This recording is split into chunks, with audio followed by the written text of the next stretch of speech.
পুরোটা দেখে যাবেন, দেখেন কি বলে। আসসালামু আলাইকুম ভাই। ওয়ালাইকুম সালাম ওয়া রাহমাতুল্লাহ। আপনার ভাই দেশে যান? অবশ্যই ভাই, দেশে যাওয়ার খুব ইচ্ছা ছিল। দীর্ঘ 6 বছর ধরে আছি প্রবাসে। দেশে যাওয়ার খুব ইচ্ছা ছিল। এখন এই মুহূর্তে ফ্লাইটও বন্ধ করে দিচ্ছে, দেশে যেতে পারতেছি না। দেশের মানুষ, ভাই বাদার, বন্ধু বান্ধব এবং বাপ মা সবাই চিন্তা করতেছে। সবাই একটা টেনশনের মধ্যে আছে। এখন আর যাইতে পারি না কেন।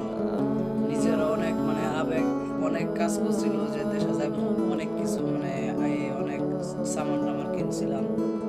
এখন ফ্লাইট বন্ধ, দেশে যেতে পারতেছি না। দেশের মানুষও খুব টেনশন করতেছে আমার বর্তমানে। যাই হোক, যা করার মালিক আল্লাহ। তবে এখন বর্তমানে খুব রিক্সের মধ্যে আছি।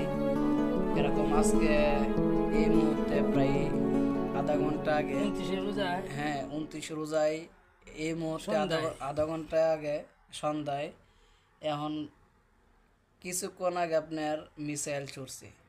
আমাদের মাথার উপর দিয়ে মিসাইল যেতেছে এখন বর্তমানে। ভাই খুব আছি খুব টেনশনের মধ্যে। আশা করি দেশে যারা আছেন অবশ্যই সবাই আমাদের দোয়া করবেন সবাই আমার। দোয়া করবেন, সকল প্রবাসীকে যেন বাপ মার কাছে ফিরিয়ে দেয় সহি সালামতে। সবাই খুব দোয়া করবেন সমস্যার আমরা মধ্যে জন্য, আছি। আমরা প্রবাসীরা খুব কষ্টে আছি। আশা করি আমার কথাগুলো সবাই বুঝতে পারছেন।